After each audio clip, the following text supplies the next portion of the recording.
I used to walk these rooms like they were stitched into me, every board creaking in rhythm with my steps. But 94 years will teach you that the body doesn't honor memory the way the heart does. These days I leaned hard on the cane just across the kitchen, the same kitchen where I once cooked gumbo for neighbors who'd pack in shoulder to shoulder after Sunday service. Now it was quiet enough to hear the faucet drip. I'd been stubborn, told myself I could hold this house until my last breath. The red brick held more than walls. It held me through births and deaths, through marches that changed the street outside, through nights I waited up for children who grew up and left me here. But the truth was, the house had grown heavier, not lighter. Every corner whispered of things I could no longer lift. The window I couldn't push open, the yard I couldn't mow, the stairs that left me gasping. I sat on the edge of my bed one morning, light falling across the quilt my mother made, and felt the sorrow press in. My bones ached in ways that sleep couldn't fix. I thought of my children, scattered across states, busy with lives of their own. They'd call when they could, send flowers on birthdays, but none of them would be here to carry me up and down these stairs. I hated them for it in small, secret ways. Then I forgave them just as quick, because hadn't I raised them to chase what I never had? The phone sat on the nightstand. I must have stared at it an hour, debating. My throat felt dry, like the very idea of speaking the words might undo me. But I knew I had to call. My hands trembled as I dialed, the numbers blurred. When the realtor's voice answered, I forced mine to steady. "I'm ready to sell," I said. There was silence on her end, maybe surprise. Folks around here always said, "Miss Marian will now leave that house." Maybe I believed it too, but saying the words made them real. The house wasn't just my shelter anymore. It had become my weight, dragging me down into the soil beneath it. Survival at my age meant surrendering what I once thought I'd die clutching. I hung up and sat very still. The room seemed to listen. A wave of grief rolled through me, but beneath it a strange calm followed, like setting down a heavy sack after miles of carrying it. My palms pressed against the quilt, and I whispered, "I can let go." But even as I said it, my eyes slid toward the floorboards above the basement. That part of the house I knew was never mine to release. The basement had always been colder than the rest of the house, even in July. Damp earth smell clung to the air, sharper when storms rolled through and the gutters overflowed. Most folks would have cleared it out years ago, stacked boxes, old papers, things too worn to keep. But for me, that basement was a vault. I kept it sealed, not just to keep dust off, but to keep questions away. Down there sat ration books from the war years, yellowed newspapers that never made it past our block, journals scribbled in my own hand when I was young enough to believe words could change the world, and letters I never could bring myself to burn. Letters from men who were locked away, from women who carried burdens in silence, from a brother whose body never came home. Each page carried weight, and I had carried it for decades. When my knees first gave out and I stopped going down those steps, I bought a padlock. Carried it home in my purse, palms sweating like I was smuggling contraband. I clicked it shut on the door and told myself it was safer this way. Safer for me, safer for them. Some truths don't need to be revisited, not if they'll reopen wounds that never truly closed. When my children came to visit that last Christmas, my daughter paused in front of the door. "Mama, what's in here?" she asked, brow arched, hand brushing the lock. "Storage," I said, my voice firmer than I felt, "and it stays locked, always." She gave me a look, but didn't press. That's how it was with them. They knew I had corners of myself I never offered, and by now they respected, or feared, the boundaries. Still, as they walked away, I felt my heart thudding like I'd barely kept a secret from spilling. So when the papers were signed and I sold the house, I made one condition. I told the young couple, eyes steady though my hands trembled around the cane, the basement must never be opened. It belongs to silence. The woman's face softened, like she heard more in my tone than my words. The man just nodded, practical, maybe impatient to get on with the deal. But I could feel them both puzzling over it. I left them standing in that house, key in hand, my warning heavy in the air. Walking out, I felt the strangest mix of relief and dread. Relief that I had passed on the burden. Dread that curiosity never dies. It only waits. David held the keys like they were a prize he wasn't sure he'd earned. The first time we stepped into the house as owners, the air felt different, like it hadn't yet decided whether we belonged. The wood floors gave under our weight, groaning with every step, and the scent of lavender still floated faint in the hallways, as if the old woman's touch hadn't quite left. Eleanor ran her hand across the banister, slow, thoughtful. She was the kind of woman who believed walls could hold memory. "It feels lived in," she said softly, not quite a compliment, not quite a fear. The children, Thomas and little Naya, didn't hesitate. They darted from room to room, voices echoing, already claiming corners as hideouts and forts. Their laughter made the house brighter, and for a moment I believed this might be the start of something new. But then we reached the basement door. The padlock was still there, hanging stubbornly against chipped wood. I could almost hear Marian's voice when she gave her warning the day of the sale.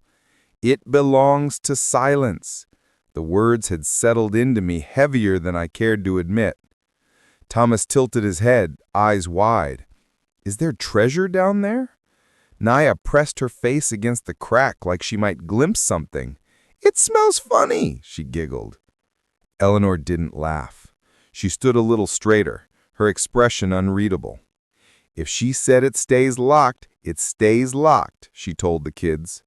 Her tone carried weight, but her fingers lingered near the lock just a second too long.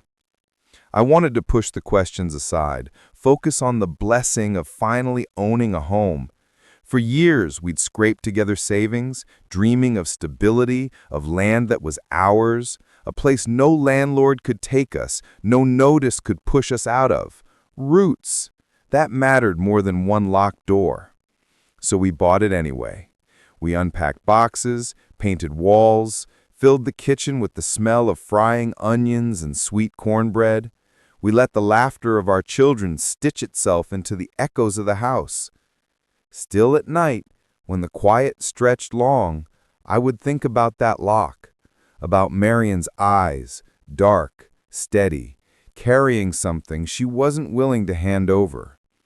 I told myself we'd live with it, that not every question needs an answer. But the truth was, the lock wasn't just on the door anymore. It was in our heads, in our bones. And locks, sooner or later, called to be opened. By the third month, the house had learned our rhythms. The slam of the screen door when Thomas dashed out for school, the thud of Naya's jump rope upstairs, the kettle's whistle right before supper. Life filled the rooms until it almost drowned out the silence Marian left behind. Almost. The basement door, though, that stayed its own kind of presence. At first it was easy to ignore. We stacked shoes nearby, leaned umbrellas against the wall, tried to let it blend into ordinary life. But soon, little things crept in. A smell, faint but insistent, like wet stone and something metallic. I thought maybe pipes were rusting, but when I crouched to sniff near the crack, the odor was stronger, older. Eleanor noticed it too. She lit candles in the hallway, lavender and vanilla, but the basement air swallowed the sweetness whole. Then came the noises. A scrape, a shuffle, never when we were looking directly at the door, but always when the house had settled into night. Once I swore I heard steps moving slow, deliberate, as if someone was pacing below. I brushed it off, called it old house creaks, but Eleanor's dreams betrayed her. She'd jolt awake in the dark, sweat beading her brow, whispering, "I keep seeing someone standing at the foot of the bed." She never described a face, just the weight of presence. The kids whispered too. I caught Thomas telling Naya that ghosts lived in the basement, guarding treasure. She laughed, but later I found her clinging to her blanket, eyes darting toward the hall. I tried to steady the house with reason, told them pipes groan, floors shift, wind sneaks through cracks. But even as I said it, I remembered Marian's eyes, sharp as a blade, when she said, "It belongs to silence." The air grew heavier with each passing week, like the locked door wasn't just keeping something in, but pressing itself out against us. The children grew quieter near it. Eleanor avoided it entirely, yet I caught her staring sometimes, jaw clenched, like she was remembering something she didn't want to say. One night, as rain beat against the windows and thunder rolled close, I went to the hall. My hand brushed the cool metal of the lock. I shouldn't have lingered, but I did. And in the stillness, with the storm raging outside, I knew we couldn't leave that door shut forever. Later, when the house had gone to sleep, I slipped a small bundle of tools under the bed. The storm came heavy that night. Sky split wide open with light. Rain slapped the windows hard enough to rattle the panes. Thunder rolling low and steady like a warning drum. The kids were asleep upstairs, tucked deep under blankets, while Eleanor sat in the living room, knitting needles quiet in her lap. She didn't say a word when she saw me head for the hallway. She just watched, her eyes dark with something I couldn't name. The padlock was cold in my hand. For weeks I'd told myself we'd respect Marian's words, let the past rest.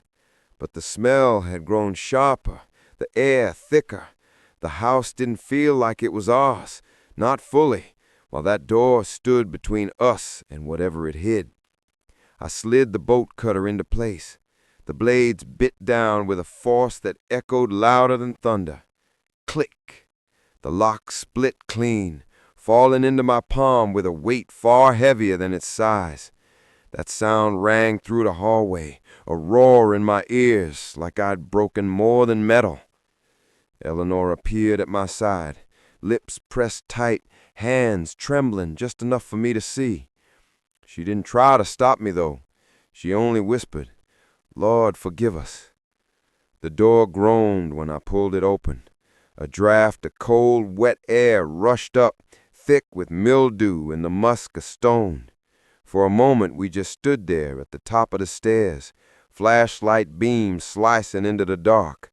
The steps looked steeper than I remembered, the shadows clinging to each one like they didn't want to let go.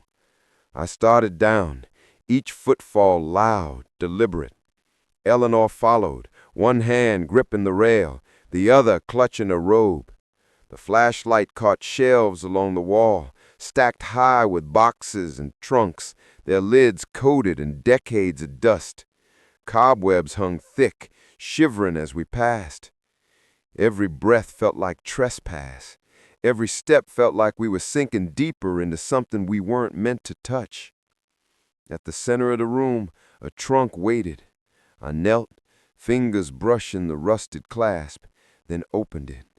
Inside lay newspapers folded neat, ration books with frayed edges, faded photographs of faces long gone, journals tied with ribbon, careful and deliberate. No horrors, no monsters, just history, a time capsule buried not by accident but intention. My chest tightened. This was what Marian had guarded, Not curse, not superstition. Memory. Memory that breathed even in silence, demand and reverence. I looked at Eleanor, her cheeks wet though she hadn't noticed the tears. And even as I shut the trunk, a new unease stirred. Because behind a shelf, tucked into shadow, another door waited, smaller, hidden. The second door was smaller, no wider than a closet, half hidden behind shelves bowed under the weight of boxes. My hands hesitated on the knob, but Eleanor's voice came steady behind me. "Open it." The hinges whined as I pulled. Inside stretched a narrow room, carved into the foundation itself. The air was cooler here, sharper, almost clean compared to the damp basement. Dust floated like quiet ash in the flashlight beam, but everything inside was organized, intentional. Wooden boxes stacked with labels written in Marian's hand, dates, places, names. A row of binders, their spines lined neat. Photographs in envelopes, some already slipping loose, edges curling. It wasn't storage, it was a sanctuary. Eleanor stepped past me, her fingers trembling as she reached for a box labeled 1963, Birmingham. She set it gently on the table in the center of the room, like it might bruise if handled wrong. Inside were journals bound in cloth, pages covered in neat handwriting, Marian's handwriting. She read the first line aloud, voice quivering. They told us to stay home, but we marched anyway. The words pressed into the air like prayer. Eleanor's lips trembled, her hand clapped over her mouth. I leaned in, the flashlight steady, and saw whole lives etched across the pages. Hunger described without flinching, the clatter of police boots in the street, songs rising even when throats were raw from shouting. Each entry pulled us deeper, until it felt like Marian herself was whispering in that room, her young voice carried forward through paper. This wasn't fear she had locked away, it was witness, a record she had chosen to guard in silence when the world outside wasn't ready to hear. Eleanor sat down on the edge of a crate, tears streaking her face. "She saved all this," she whispered. "She chose to carry it." Her hand smoothed the journal spine as though it were skin. My chest felt heavy, not with dread now, but with awe. We hadn't just broken a lock, we'd broken into a responsibility, to carry forward what Marian had carried alone for so long. I closed the journal gently, returned it to its box, and let my palm linger on the lid. My voice came low, steady. This was never meant to be hidden forever. We stood in silence, the weight of generations pressing down, but for the first time it didn't feel suffocating. It felt sacred. Still, as we left the room and shut the door behind us, one question pressed harder than the rest. Now that we'd uncovered this, what would we do with it?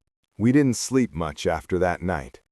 The journals followed us upstairs, not in our hands, but in our thoughts. The basement wasn't just a locked door anymore. It was alive, humming beneath our feet, calling us back. Evenings turned into reading circles at the kitchen table. Eleanor would open a journal, her voice steady at first, then breaking as the words carried her somewhere heavy. The kids listened wide-eyed, their plates of cornbread and beans forgotten. Thomas asked 1,000 questions. Why were they beaten? Why weren't these things in his school book? Why had Marian written it all down only to hide it? Eleanor would fold the journal shut, her hands shaking. "Because sometimes the world isn't ready for truth," she told him. But I could hear the ache in her tone. She didn't believe silence was enough anymore. One night, Thomas pushed harder. "If it's true, shouldn't people know? Why should it stay in a basement?" His voice cracked with the certainty only a child can carry. The room went quiet. Even Nia, barely old enough to follow the stories, whispered, "It don't seem fair." I watched Eleanor's face, the tug-of-war behind her eyes. She wanted to shield them from the harshness, yet she knew Marian's words weren't meant to rot in a locked room. Pride swelled in me then, mixed with grief. Marian had trusted silence. Now the weight sat in our laps. We argued for weeks. I worried about exposure, about people picking through her words like scavengers. But in the end, reverence demanded action. We packed a box, journals, photographs, letters, and carried it to the Historical Society downtown. The curator, a woman with silver braids and sharp glasses, lifted the lid with cautious hands. She read a single passage and looked up at us, her eyes wide, voice trembling. "Do you know what you've brought me? This is history we've never had on record." For the first time since moving in, I felt a release, like we had not just taken from Marian, but answered her silence with stewardship. At home that night, Eleanor lit a candle by Marian's picture on the mantel. The children bowed their heads, whispering thanks to a woman they'd only met in passing, but now felt in their bones. But as the flame flickered, I couldn't shake the thought, what if Marian's silence wasn't just protection? What if it was also warning? Times shifted after that. The house no longer pressed down on us like it had in those first months. Instead, it breathed around us, steady and sure, like it had accepted we were part of its story now. We didn't give everything away.